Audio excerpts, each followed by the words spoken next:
ঠিক মনে হবে ওই করছে। এগুলো জিকির আলেমদের দ্বারাই হুজুরদের দ্বারাই ফিতনা ছড়াবে। আর এই গিয়াসউদ্দিন তাহিরি বলছেন এগুলোকে আমি মৌলবি মনে করি না, এগুলো বাউল বুষ্টম আমার কাছে। গান করে, ড্যান্স করে, এই নেচে নেচে জিকির করে, এগুলোকে আমি মৌলবির খাতায় রাখি না। এগুলোকে মৌলবি বললে গুনাহ হবে। মোট কথা মৌলবি কারা আপনারা নিশ্চয়ই জানেন, আখলাক, চরিত্র, ব্যবহার। আচ্ছা, আমি কবার ড্যান্স করলাম স্টেজে, করেছি। আপনাকে এমন এমন জিকির শোনাবো বাংলাদেশের, ভয় খেয়ে যাবেন এখানে শুনিয়ে দিলে বক্সে। হ্যাঁ, এই বক্সে যদি লাগিয়ে দিই মাইকে, ভয় খেয়ে যাবেন। বাংলাদেশে হুক্কা হুয়া মনে হবে শিয়াল ডাকছে, ওই জিকিরও চলে। তো তারা মনে করে এটা জিকির। আর আপনি দেখিয়ে দেন আমাদের দেশেও জিকির হয়, হয় না? হয় না? বুজুর্গানে দিনরা জিকির করে সুবহানাল্লাহ, আলহামদুলিল্লাহ, লা ইলাহা ইল্লাল্লাহ, লা ইলাহা ইল্লাল্লাহ, মুহাম্মাদুর রাসূলুল্লাহ। কলে টাইট দিয়া দেখেছেন? কলের প্যাঁচ টাইট দেয়, ঠিক মনে হবে ওই করছে। এগুলো জিকির, আজব ব্যাপার। তো আমি এদিকে মৌলবীর খাতায় রাখি না, মৌলবীর বাইরে, আলেমদের বাইরে বাউল বুষ্টমের। আর বাউল বুষ্টমরা ভালো হয় না। নদিয়াতে এক জায়গায় বাউল বুষ্টমরা আজ থেকে 10 বছর আগে আমার গাড়ির লুকিং গ্লাস ভেঙে এলো। বাউল বুষ্টম গান করে খায়, ফকিরি গান করে, বাউল বুষ্টম। ইসলামে কাওয়ালি হারাম।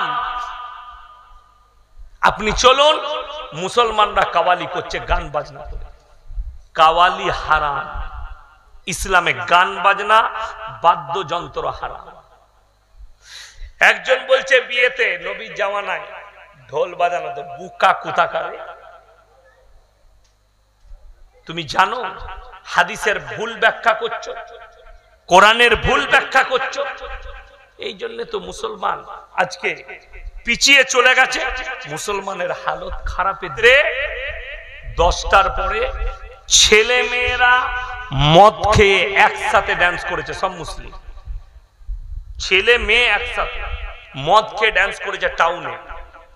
আমার কাছে সেই সময় আমি ভিডিও করতে পারিনি ভয়ে, কেন সব মাতাল মদ খেয়ে আছে, ভিডিও করলে আমার গাড়ি ভাঙবে, না হলে মোবাইল ভাঙবে। রাতের বেলায় মেদিনীপুর থেকে জলসা করে ফিরছি, বর্ধমান টাউনে তেলিপুকুর বলে জায়গা আছে হাইওয়ের উপরে। তো সেইখান থেকে ক্রসিং করলাম, দেখছি রোডের ওপরে একটা গাড়ি অ্যাক্সিডেন্ট হয়ে আগুন জ্বলছে। তো প্রশাসন বাবুরা ছিল, তারা বললে স্যার আপনি ভেতর দিয়ে চলে যান, বাইপাসে উঠে পড়ে। টাউনের ভেতর দিয়ে ঢুকলাম, আমার ঘুম লেগেছে, আমি ঘুমিয়ে গেছি। তারপরে ঢুকেই ড্রাইভার ভুল করে করজেন গেটের ভেতর দিয়ে ঢুকিয়েছে, একবারই ম্যান টাউনে। মধ্যখানে গিয়ে গাড়ি আটকে গেছে, সব তো মদ খেয়ে ড্যান্স করছে। আমাকে বলছে হুজুর, আমি আরে কোন দিকে ঢুকলি তুই?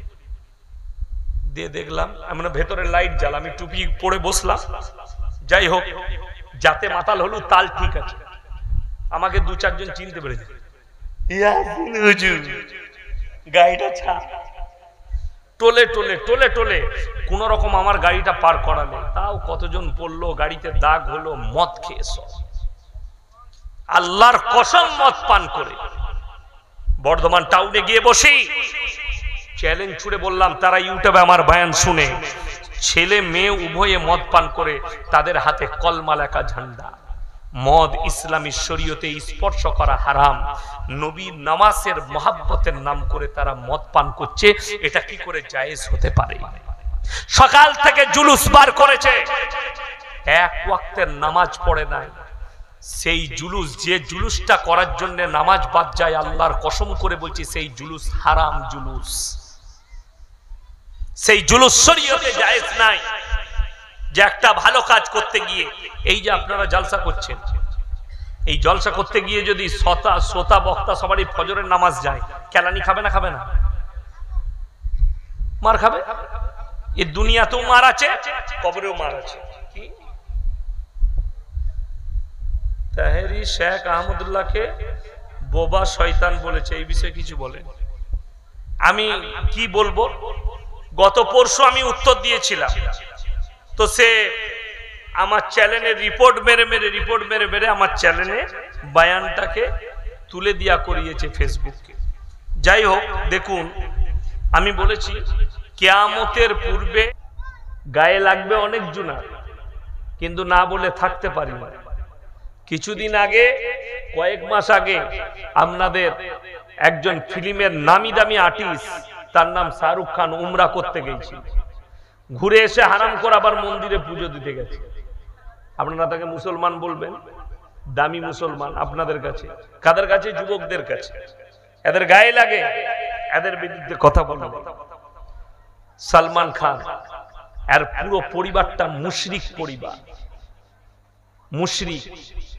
যদি কোনো বাপের বেটা মৌলবি থাকেন আমার কাছে প্রুফ করান যে তাদের পরিবারটা ইসলামিক পরিবার, আল্লাহর কসম খেয়ে বলছে আজ থেকে আর বক্তব্য দেবো না, আমি মাদ্রাসায় ক্লাসে বসিয়ে পড়াবো।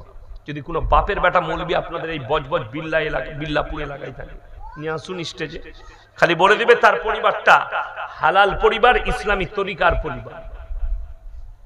মোটেই নয়। যার বাড়িতে গণেশের উপাসনা হয়, গণেশের পুজো হয়, তারা মুশরিক। আল্লাহ ব্যতীত অপরের কাছে যারা ভালো মন্দ চায় মাথাটাকে, তারা কোরআনের পরিভাষায় মুশরিক। আর মুশরিকদের জন্য দোয়া করা যাবে না। কাবা ঘরের ইমাম সে যদি দোয়া করে, এই আর্টিস্ট গুলো যদি মারা যায় আর পয়সা দিয়ে কাবা ঘরের ইমামকে দোয়া করায়, আল্লাহর কসম করে বলছে অপরাধী হয়ে যাবে আল্লাহর কাছে। কে? কাবা ঘরের ইমাম। এটা আমার চ্যালেঞ্জ। কাবা ঘরের ইমাম অপরাধী হবে কেন? আল্লাহর রসুলের থেকে দামি লোক কাবা ঘরের ইমাম হতে পারে না, ঠিক কিনা কথা বলে? নবীজির থেকে দামি পৃথিবীতে বর্তমানে নয়, নবীজির যুগ থেকে আখরি কিয়ামতের সকাল পর্যন্ত কেউ নেই। পৃথিবীর আদি থেকে অন্ত পর্যন্ত আল্লাহ সৃষ্টি শ্রেষ্ঠ করেছেন হযরতে মুহাম্মদ মুস্তাফা সাল্লাল্লাহু আলাইহি ওয়াসাল্লাম। হাদিসে আছে নবীরা দোয়া চাইলে আল্লাহ নবীদের দোয়াকে ফেরত দেন না, কবুল করে নেন। আর এক জায়গায় আছে এমনও পরিস্থিতিতে নবীরা দোয়া চেয়েছেন, আল্লাহ নবীর দোয়া দিকে ব্যর্থ করে দিয়েছেন, কবুল করে নিষেধ করে দিয়েছেন, দোয়া চাইতে পাবে না। যদি বলে কোন নবীকে? সর্বপ্রথম দেখুন না, যিনি পৃথিবীর শ্রেষ্ঠ পয়গম্বর, আল্লাহর নবী, শুধু নিজের যুগের নবী নন, তিনি হচ্ছেন ইমামুল আম্বিয়া। যতগুলো নবী দুনিয়াতে এসেছেন সকলের ইমাম ছিলেন তিনি। জোরে বলুন সুবহানাল্লাহ। এই সকলের ইমাম যদি হতে চায় তাহলে কিন্তু তিনাদিকে তিনার পেছনে নামাজ পড়তে হবে, ঠিক কিনা কথা বলে? নামাজ পড়তে হবে। তো নবীজির পেছনে কি আল্লাহর হাবিবের পেছনে যতগুলো নবী চলে গেছেন তারা কি নামাজ পড়েছেন? ইনশাআল্লাহ হ্যাঁ পড়েছে, দলিল আছে। জোরে বলুন সুবহানাল্লাহ। তিনারা নামাজ পড়েছেন। জায়গাটা কোথায়? এখন বর্তমানে কিছু শিক্ষিত মুসলমানের কথা, আমাদের মতো মৌলবীকে বলে মাদ্রাসা ছাপ। এরা জানে না, এরা ফিলিস্তিন গাজা নিয়ে কথা বলে, এরা ইসরায়েলকে নিয়ে কথা বলে। এদের বুদ্ধি নেই, জ্ঞান নেই। আমি হাওড়া জেলায় বাড়ি হবে, গোলাম মুস্তফা নাম, ফেসবুকে দেখতে পাচ্ছি ছেলেটার নাম গোলাম মুস্তফা। তোর নামটা এত সুন্দর, গোলাম মুস্তফা নাম দিয়েছে। তার আইডি খুলে যখন দেখলাম আমার দিমাগ আউট হয়ে গেল। এই ছেলেটা দেখছি প্রতিনিয়ত আমাকে গালি গোলজ এসব করছে। তার মানে গালি গোলজ যখন করছে লোকটা ভালো লোক হবে, সুন্দর লোক হবে। আইডি খুলে দেখলাম এ হচ্ছে কার্ল মার্কসের দলের লোক, ধর্মে বিশ্বাসী নয়, যার কারণে আলেম উলামাদিকে গালি দেওয়া, মুসলিম নাম রেখে গালি দিচ্ছে, ফেসবুকে ইউটিউবে গালি দিচ্ছে, বড় বড় মুফতি দিকে আলেম দিকে গালি দিচ্ছে। আমারও কমেন্টে গালিগুলোজ দিয়েছে, আমি তার আইডি রেখে ধরলাম, এমাল নাস্তিক, এই মুসলমানের মধ্যে নয়। ওই জন্য শুনেলেন, কেউ যদি মাথা ঠুকে দেয় মুমিন হবে না। কেউ যদি কাবা ঘরে নামাজ পড়ে, তার আকীদা যদি ঠিক না থাকে, সে মুমিন হতে পারে না। এটা মাথায় রাখবে। আকীদা গলত, সে যদি তাহাজ্জুদের নামাজ পড়ে কাবা ঘরে, আল্লাহর কসম পেরুবার রাস্তা পাবে না, সে মুমিন নয়। যদি আকীদা গলত, আপনাদেরকে তো প্রমাণ দিচ্ছি, চক্কস প্রমাণ, যে সে লোকের প্রমাণ নয়। দুবাই যাকে ব্রেন অ্যাম্বাসেডর বানিয়েছে, শাহরুখ খানের মতো লোককে জানেন। এই দুবাইয়ের কারা বাদশা আছে জানি না, কিন্তু সব হারামখোরের জাত। আমার পরিভাষা, কাতারের ব্রেন অ্যাম্বাসেডরকে দেখলে আপনার মাথায় দিমাগ আউট হয়ে যায়। কাতারের যে ব্রেন অ্যাম্বাসেডর, সেই ছেলেটার পা দুটো নেই। সেই ছেলেটার কোরআনের তিলাওয়াত দিয়ে ফুটবল বিশ্বকাপ উদ্বোধন হয়েছে। জোরে বলুন সুবহানাল্লাহ। পা দুটো নেই, এইখান থেকে নিচে দিকটা নেই। তাকে করেছে ব্রেন অ্যাম্বাসেডর কেন? ছেলেটা দিনদার, ছেলেটা পরেজগার, তাকওয়াওয়ালা, নামাজি, কোরআন আছে তার মধ্যে, দিন আছে তার মধ্যে। আজকে শুনেলে এখানে এতগুলো লোক বসেছে, জানি না কার মধ্যে কি বিদ্যা আছে। অনেক জ্ঞানী গুণী মানুষ থাকবেন আপনারা, আমি মূর্খ। একজন খালি দাঁড়িয়ে বলুন, একজন দাঁড়িয়ে বলুন, পৃথিবীর প্রথম সভ্যতার নাম কি? আমি 100 টাকা চা খেতে দিয়ে দেব। একজন বলে দেন আপনাদের মধ্যে পৃথিবীর প্রথম সভ্যতার নাম কি? বড়, পৃথিবীর প্রথম সভ্যতার নাম মিশরের মুসলিম সভ্যতা। জোরে বলুন সুবহানাল্লাহ। পৃথিবীর দ্বিতীয় সভ্যতার নাম স্পেনের মুসলিম সভ্যতা। মুসলিমটা জুড়বে, তাইলে পৃথিবীতে সভ্যতা অন্য জাতি আনেনি, ইসলাম নিয়ে এসছে। জোরে বলুন সুবহানাল্লাহ। মানুষ মা চিনত না, বোন চিনত না, বিটি চিনত না, ভাই চিনত না। যদি বলেন কি করে এলো, কে চিনালো, আল্লাহর কসম করে বলছি, কোরআনকে জিজ্ঞেস করলে পেয়ে যাবেন কে চিনিয়েছে। ইসলাম চিনিয়েছে। জোরে বলুন সুবহানাল্লাহ। ইসলাম চিনিয়েছে। কেউ যদি চ্যালেঞ্জ দেন, আপনার চ্যালেঞ্জকে অ্যাকসেপ্ট করলাম। কোন বাপের বেটা থাকলে দাঁড়িয়ে বলুন, পৃথিবীতে প্রথম বিধবা থেকে স্বামী মারা, স্বামী ছাড়া এই নারীদিকে পৃথিবীতে সর্বপ্রথম সম্মান কোন ধর্মের মানুষ দিয়েছে? ইসলাম দিয়েছে। জোরে একবার বলুন সুবহানাল্লাহ। ইসলাম। যদি বলেন, এখানে যদি কোনো আমার অমুসলিম ভাই আমার বয়ান শুনেন, তাকে অনুরোধ করব, আপনি আপনার পণ্ডিতকে জিজ্ঞেস করুন। এই ভারতবর্ষে একটা প্রথা ছিল সনাতন ধর্মে, প্রথাটার নাম হচ্ছে সতী দাহ প্রথা। স্বামী মারা গেলে সেই চিতায় জ্যান্ত অবস্থায় স্ত্রীকে জ্বালানো হতো। আর আল্লাহর কসম, নবীজি 25 বছর বয়স, কত বললাম? 25। তিনি প্রথম বিবাহ করলেন মা খাদিজাতুল কুবরা রাদিয়াল্লাহু তাআলা আনহাকে। জোরে বলুন না সুবহানাল্লাহ। তিনি ছিলেন 40 বছরের একজন বিধবা নারী। বিধবাকে বিবাহ করেছেন কে? আল্লাহর হাবিব 11টা বিবাহ করেছিলেন, তার মধ্যে 10টা খালি বিধবাকে বিয়ে করেছিলেন নবীজি।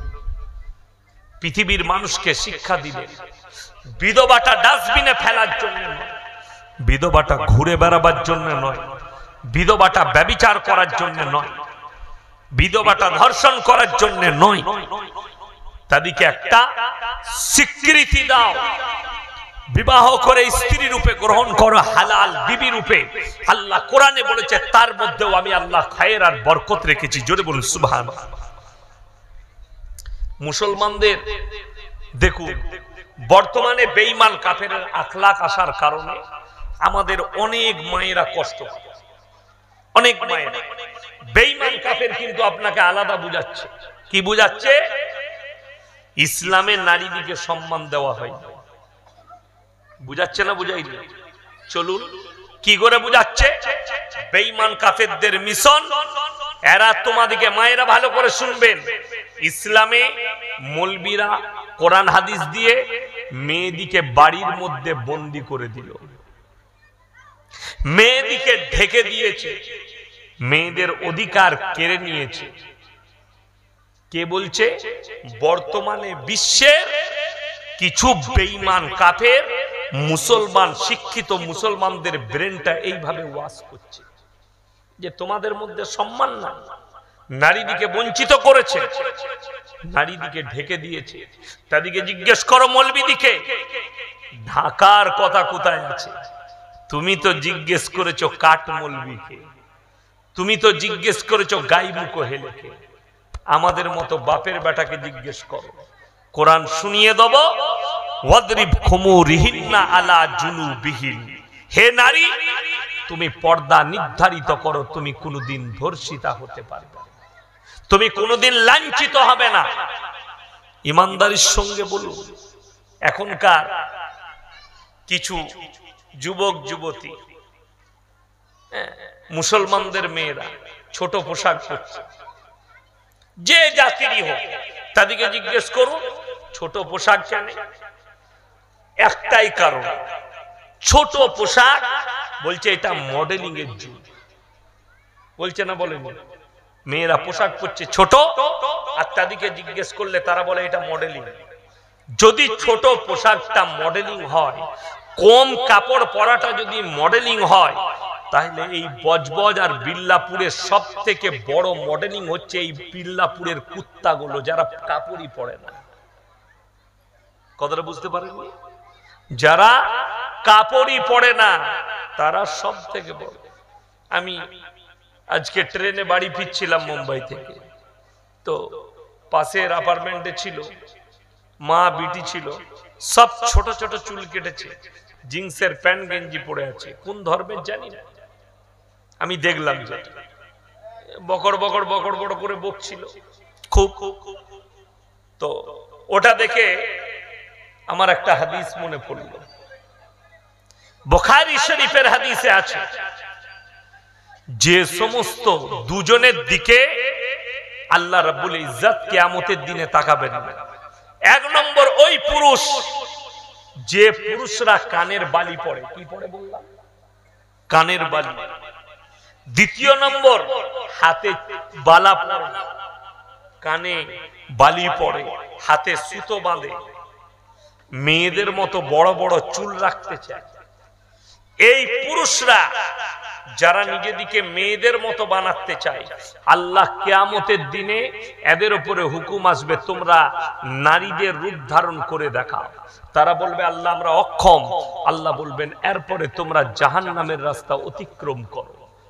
ওই নারী যে ববিকা চুল কাটে, জিন্সের প্যান্ট গেঞ্জি পরিধান করে, পুরুষদের মতো চাল চলন করে, কিয়ামতের দিনে আল্লাহ তাদের দিকে, নারীর দিকে তাকাবেন না। বুখারী শরীফের হাদিসে আছে, আল্লাহ বলবেন তোমরা পুরুষের রূপ ধারণ করে দেখাও। তারা বলবে আল্লাহ আমরা অক্ষম। আল্লাহ বলবে জাহান্নাম হচ্ছে তোমাদের ঠিকানা। ওই জন্য আমার মুসলমান ভাই, ছোট পোশাক পরাটা মডেলিং নয়। আল্লাহর কসম করে বলছি, যাদের বিশ্বাস নেই তারা বাড়িতে মানে কোরআন থাকলে রাত্রে গিয়ে খুলবেন আর আমার লেগে দোয়া দিবেন। আর যদি ভুল বলে থাকি তা আমার জন্য বদদুয়া করবেন। যারা মনে মনে করছেন যে মাদের বাড়িতে মানে কোরআন আছে বাংলা, নাইলে স্বামীকে দিয়ে কিনা করাও। 4 পারা, কত পারা বললাম? কথা বলে না। পারা নম্বর 4, একবারই শেষ পৃষ্ঠা, হাফের পর থেকে حرمت عليكم أمهاتكم وبناتكم وخالاتكم وبنات الأخ وبنات الأخت একটার পর একটা কার সঙ্গে তোমার বিবাহ হারাম আর কার সঙ্গে তোমার বিবাহ জায়েজ আল্লাহ এখানে স্পষ্ট করে বর্ণনা করে দিয়েছেন জোরে বলুন সুবহানাল্লাহ তারপরেও তুমি বিচলিত তারপরেও তোমার কাছে দিক দিশারি নেই এটাই তো হচ্ছে কমি মুসলমানের কেন শুনেলে এখানে এতগুলো মানুষ বসে আছে কম বেশি সকলে জানে প্রত্যেকটা মুসলমান নরনারীর জন্য দ্বীনি ইলম হাসিল করা কি বাবা কথা বলে না জোরে বলুন ফরজ বিসমিল্লাহ আশা করি শুধু এই গ্রাম নয় গোটা বিল্লাপুরের যদি সমীক্ষা করা হয় কত পার্সেন্ট মুসলমানের কাছে দ্বীনি ইলম আছে 95% মুসলমানের কাছে দ্বীনি ইলম নাই ঠিক বললাম না ভুল বললাম যদি কারো মনে হয় ভুল বলছেন সে বাপের বেটা হলে আমার সামনে দাঁড়ান তোমাকে দিয়ে আমি ভুল প্রমাণ করে দেব যে তুমি মিথ্যা বলছো যে আমার কাছে দ্বীনি ইলম আছে দ্বীনি ইলম কাকে বলে কতটা প্রয়োজন মৌলবি হতে হবে মুহাদ্দিস হতে হবে মুকাররির হতে হবে কারি মুফতি হতে হবে না তোমার ভুল হচ্ছে অতটা ইলম হাসিল করতে হবে যতটা করলে হারাম হালালটা আপনি চিনতে পারবেন দ্বীন আর বদ্দীন চিনতে পারবেন শিরক আর বিদআত চিনতে পারবেন বেঈমান কাফেররা যে জালটা আপনার উপরে ছুড়ছে ওই জালটা আপনি যেন বুঝতে পারেন ফ্যানটা একটু ঘোরান আমার দিকে কষ্ট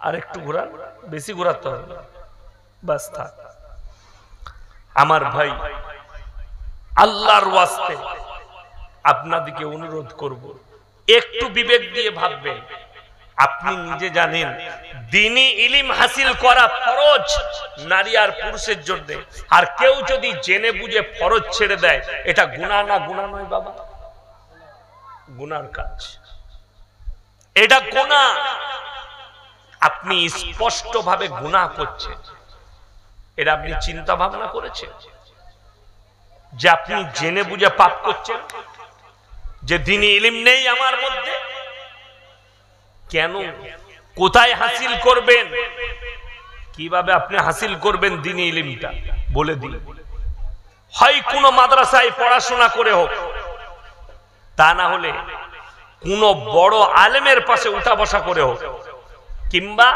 কোন বড় আলেমের লেখা বই পড়ে হোক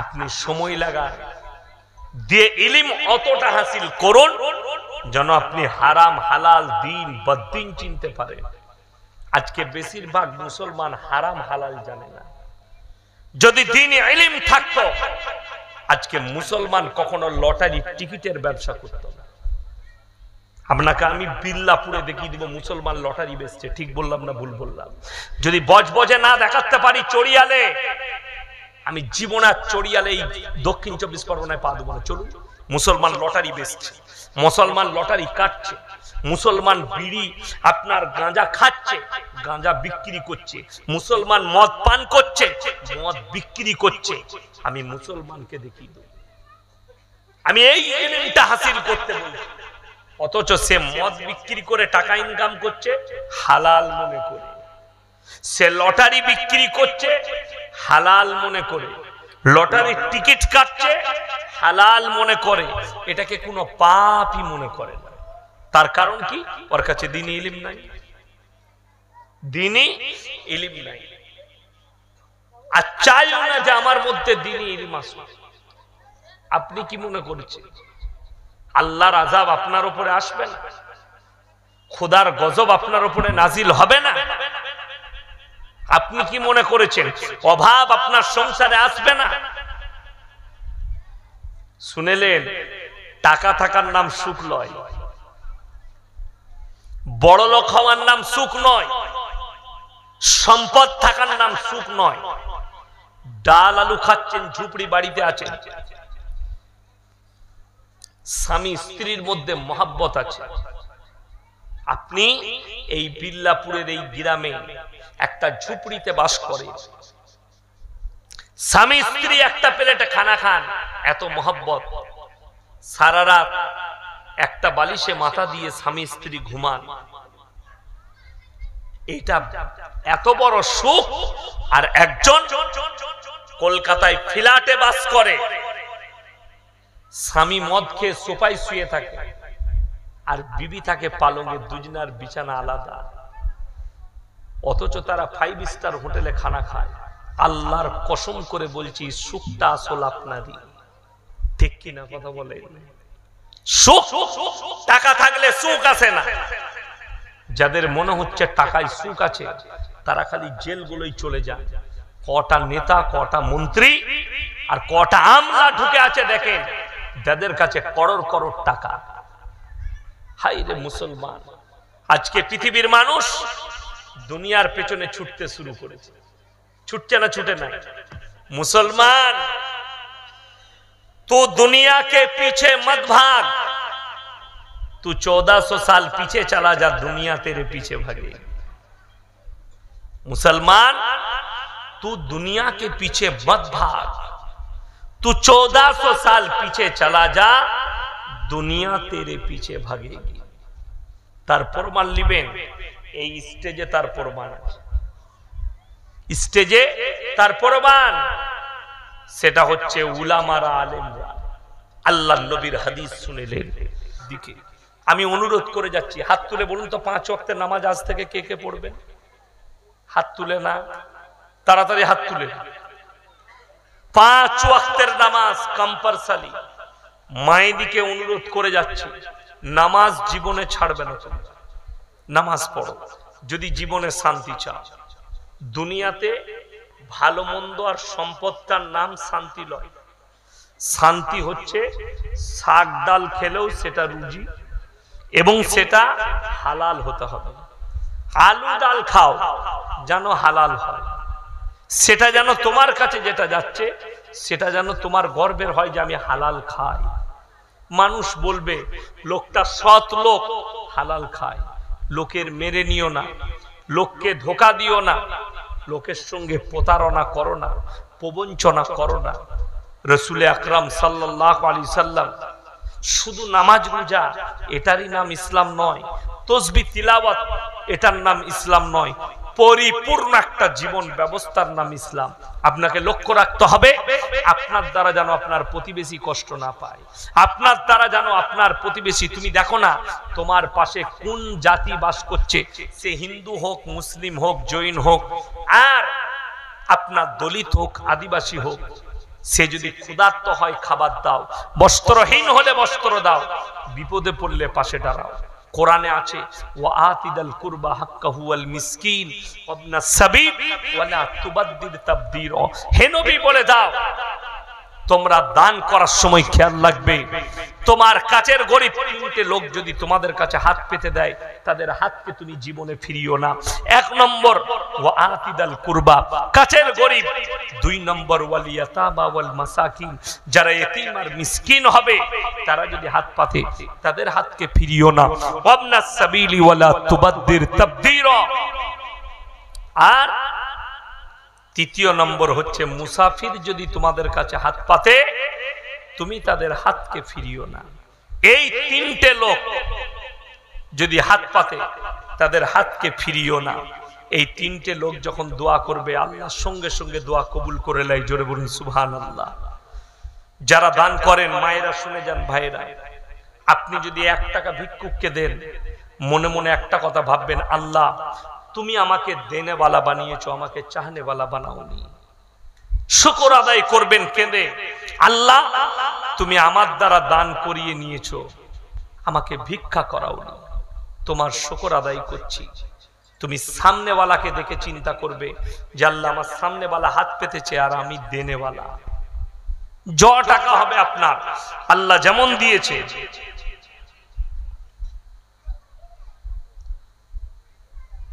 নামাজ পড়ে দোয়া করার বসে একটু বলবেন, দোয়া করা ভালো জিনিস, কি বুঝলেন? সম্মিলিত মুনাজাত যেটা বলছে এই সম্পর্কে মতবিরোধ আছে উলামাদের, আলেমদের মতবিরোধ আছে। কেউ কেউ বলেছে সম্মিলিত মুনাজাত নাই, কেউ কেউ বলেছেন করলে কোনো দোষের নাই। তবে শুনেলেন দোয়া আপনাকে একা হলেও করতে হবে, কথাটা বুঝতে পারেন? আপনি বললেন দোয়া নাই, তাহলে ভুল। আর দোয়াও মুকফুল ইবাদত, প্রত্যেকটা ইবাদতের শিকড় হচ্ছে দোয়া। সম্মিলিত মুনাজাত নিয়ে ইখতিলাফ আছে, আলেমদের মধ্যে ইখতিলাফ, মতবিরোধ আছে, কিন্তু দোয়া আপনাকে করতে হবে নামাজের পরে। আপনার নামাজ সুন্নত পুন্নত হয়ে গেল, তারপর আপনি একা একই দোয়া করুন। এরপর বলে দিই আর একটা দলিল হাদিসে আছে, বান্দা যখন আমার কাছে দোয়া চাই, কে বলছেন? নবীজি বললেন হাদিসটা, বান্দা যখন আল্লাহর কাছে দোয়া চায় কেউ নৈরাশ হবেন না, হয় আল্লাহ সঙ্গে সঙ্গে কবুল করেন, না হয় কিছুদিন পরে কবুল করেন, না হয় এক একটা দোয়ার বদলা আল্লাহ কিয়ামতের দিনে দিবেন। জোরে বলুন সুবহানাল্লাহ। আল্লাহ তাআলা আমাদের সকলকে কবুল করুক, আজকের রাত্রিকে কবুল করুক, আজকের জলসাকে আল্লাহ কবুল করুক।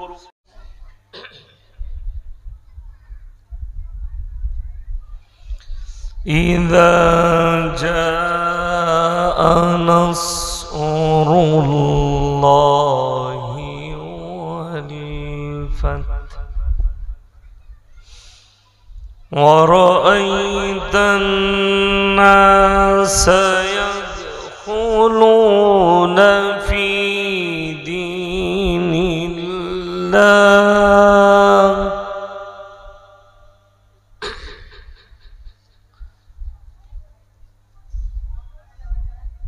في دين الله أفواجا فسبح بحمد ربك واستغفر إنه كان توابا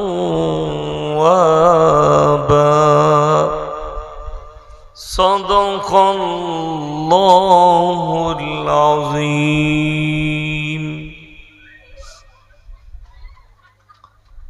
الحمد لله رب العالمين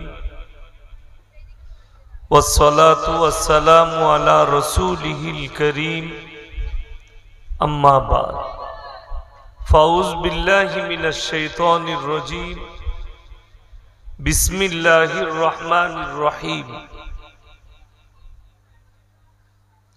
ويل لكل همزة لمزة الذي جمع مالا وعددا يحسب أن ماله أخلدا كلا لينبذن في الحطمة وما أدراك ما الحطمة نار الله الموقدة التي تطلع على الأفئدة إنها عليهم مؤصدة في عمد ممددة وإلى مدين آخر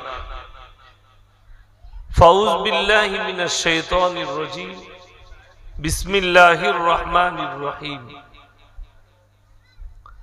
سبح لله ما في السماوات والأرض وهو العزيز الحكيم له ملك السماوات والأرض يحيي ويميت وهو على كل شيء قدير هو الأول والآخر والظاهر والباطن وهو بكل شيء عليم إلى آخر الآية خيركم من تعلم القرآن علمه كما قال عليه الصلاة والتسليم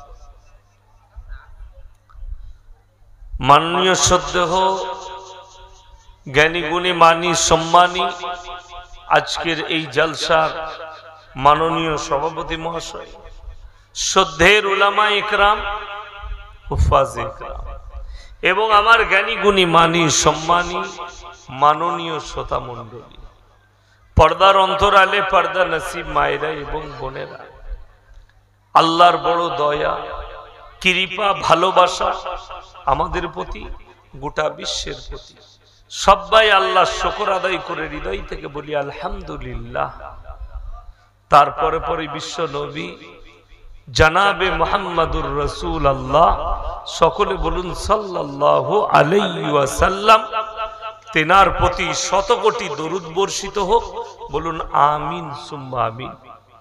সবাই একবার দরুদ ইব্রাহিম পাঠ করি, আল্লাহুম্মা সাল্লি আলা মুহাম্মাদিন ওয়া আলা আলি মুহাম্মাদ কামা সাল্লাইতা আলা ইব্রাহিম ওয়া আলা আলি ইব্রাহিম ইন্নাকা হামিদুম মাজিদ। আল্লাহুম্মা বারিক আলা মুহাম্মাদিন ওয়া আলা আলি মুহাম্মাদ কামা বারাক